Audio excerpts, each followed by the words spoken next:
Hello everyone, स्वागत है आपका अपने चैनल पॉलिटी विद मंजू पे। आज अपन पढ़ेंगे आर्टिकल 19। तो चलिए देखते हैं क्या आर्टिकल 19 में। आर्टिकल 19 को लोकतंत्र की आत्मा कहा जाता है क्योंकि ये नागरिकों को अपनी बात कहने और स्वतंत्र रूप से जीवन जीने का अधिकार देता है।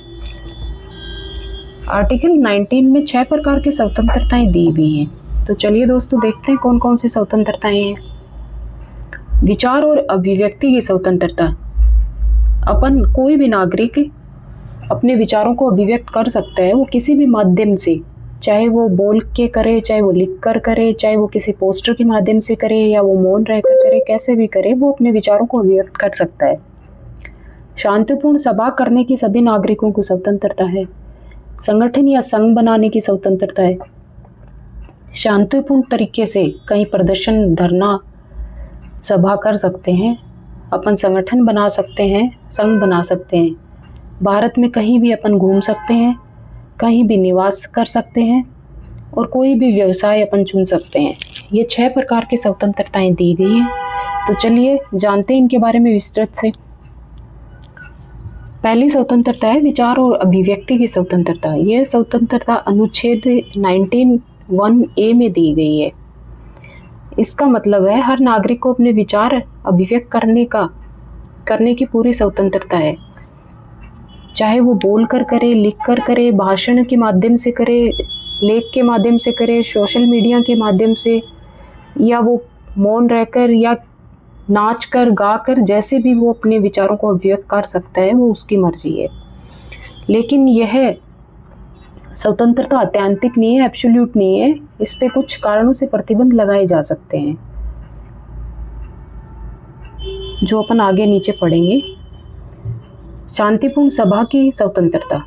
यह स्वतंत्रता अनुच्छेद 19(1)(b) में दी गई है। यह नागरिकों को बिना हथियारों के शांतिपूर्ण तरीके से धरना करने की, प्रदर्शन करने की और सार्वजनिक बैठक करने की स्वतंत्रता देता है। यदि सरकार को लगता है कि इस धरने प्रदर्शन से या कोई बैठक हो रही है कहीं पे, तो उससे दंगा भड़क सकता है या हिंसा हो सकती है, तो सरकार इस पे प्रतिबंध लगा सकती है। संघ या संगठन बनाने की स्वतंत्रता हर नागरिक को है। ये 6 स्वतंत्रताएं दोस्तों नागरिकों के लिए हैं, विदेशियों के लिए नहीं है। यह अधिकार 19(1)(c) में दिया गया है। यह नागरिकों को संगठन बनाने का, यूनियन बनाने का, राजनीतिक दल बनाने का, ट्रेड यूनियन, छात्र संगठन और सामाजिक संगठन बनाने का, मजदूर संगठन, किसान संगठन, शिक्षक संगठन, कई प्रकार के संगठन हैं, वो बनाने का अधिकार देता है। लेकिन यदि सरकार को लगता है कि ये संगठन देश विरोधी गतिविधियों में शामिल है, तो सरकार उस पर प्रतिबंध लगा सकती है। हर नागरिक को भारत में कहीं भी घूमने की स्वतंत्रता है। यह स्वतंत्रता अनुच्छेद 19(1)(d) में दी गई है।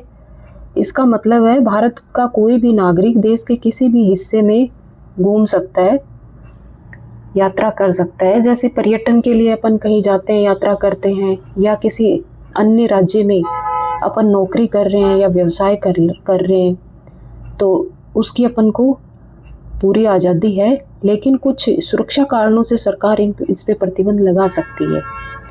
भारत में कहीं भी रहने की स्वतंत्रता है। आप कहीं भी निवास कर सकते हो, कहीं भी अपना ज़मीन लेके रह सकते हो, अपना व्यवसाय कर सकते हो, दूसरे राज्य में आप नौकरी कर सकते हो। जैसे दिल्ली का नागरिक महाराष्ट्र में रह सकता है, महाराष्ट्र का नागरिक दिल्ली में रह सकता है, राजस्थान का व्यक्ति केरल में रह सकता है।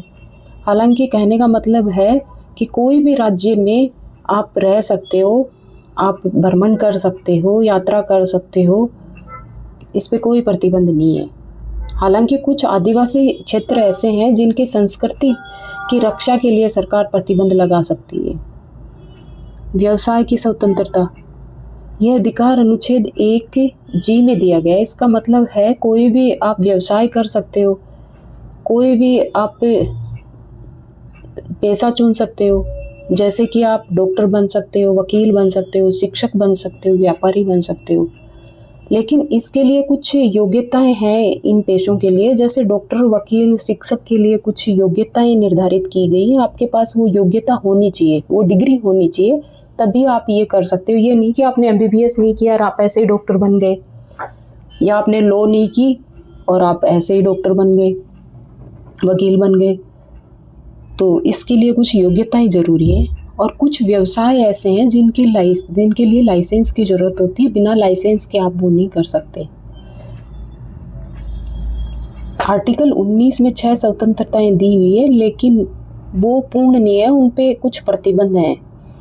कुछ परिस्थितियों में सरकार उन पे प्रतिबंध लगा सकती है जो निम्नलिखित हैं, जैसे देश की सुरक्षा को खतरा पहुंच रहा है, या सार्वजनिक व्यवस्था खराब हो रही है, या नैतिकता और शिष्टाचार के नाते सरकार उन पे रोक लगा सकती है, या किसी आप कुछ ऐसा बोल रहे हो जिससे न्यायालय की अवमानना या मानहानि हो रही है, तो उसके लिए भी आपकी स्वतंत्रता पे प्रतिबंध लगाया जा सकता है।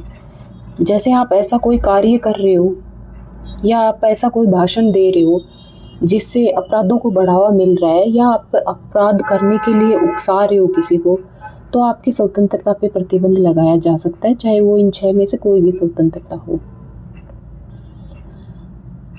अनुच्छेद 19 की क्या इम्पोर्टेंस है वो अपन देखते हैं। ये लोकतंत्र के लिए बहुत ही आवश्यक है। क्यों है दोस्तों? क्योंकि यदि ये 6 स्वतंत्रताएं अपन को हैं, उनके माध्यम से अपन नागरिक अपनी राय व्यक्त कर सकते हैं। जैसे आपको अभिव्यक्ति की स्वतंत्रता है, तो आप अपनी राय, जैसे सरकार कोई नीति बना रही है, आपके उस पर क्या विचार हैं, आप अपने विचारों को अभिव्यक्त कर सकते हो। सरकार की आप आलोचना भी कर सकते हो। यदि कोई नीति आपको पसंद नहीं आई है तो आप आलोचना करने का आपको पूरा अधिकार है। मीडिया स्वतंत्र रूप से अपना काम कर सकता है। यदि सरकार का दबाव होगा या आप ये 6 स्वतंत्रताएं नहीं होंगी, इसमें अभिव्यक्ति की स्वतंत्रता में मीडिया और प्रेस की स्वतंत्रता भी आती है। मीडिया स्वतंत्र है तो लोकतंत्र मजबूत होता है, क्योंकि मीडिया सरकार की हर नीति को नागरिकों तक पहुंचाता है, जनता तक पहुंचाता है। जनता उस पर अपने विचार अभिव्यक्त कर सकती है। यदि ये अधिकार नहीं होंगे तो लोकतंत्र कमज़ोर होगा। यदि आपको बोलने का अधिकार नहीं होगा सरकार की नीतियों के प्रति, तो सरकार अपनी मनमानी करेगी, इससे लोकतंत्र कमज़ोर होता है। तो हर मजबूत लोकतंत्र के लिए दोस्तों ये 6 स्वतंत्रताएं बहुत आवश्यक हैं। आर्टिकल 19 भारतीय नागरिकों को स्वतंत्रता प्रदान करता है, लेकिन साथ ही साथ समाज और देश की सुरक्षा के लिए कुछ प्रतिबंध भी लगाए गए हैं। इस प्रकार यह अधिकार व्यक्ति की स्वतंत्रता का भी ध्यान रखता है और साथ में समाज में व्यवस्था खराब ना हो, दोनों में संतुलन बना रहे, ये व्यवस्था भी करता है।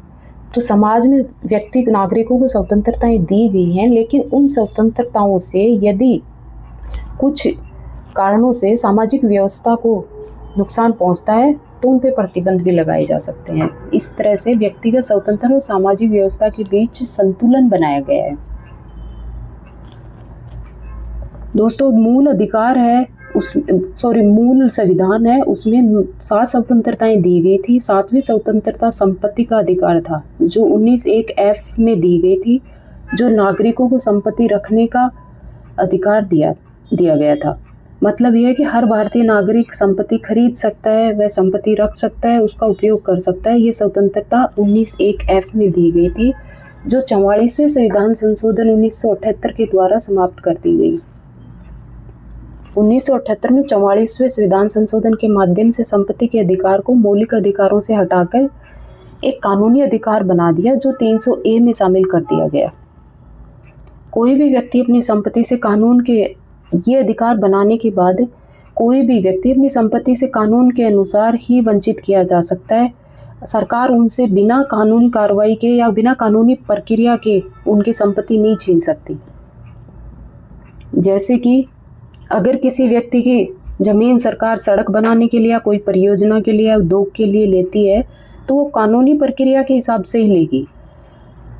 ऐसे नहीं कि आप ऐसे ही किसी की ज़मीन ले लोगे, नहीं, पहले वो कानूनी प्रक्रिया चलेगी, उसके हिसाब से वो ज़मीन ली जाएगी। कुछ मामलों में सरकार को उसके लिए मुआवजा भी देना पड़ता है।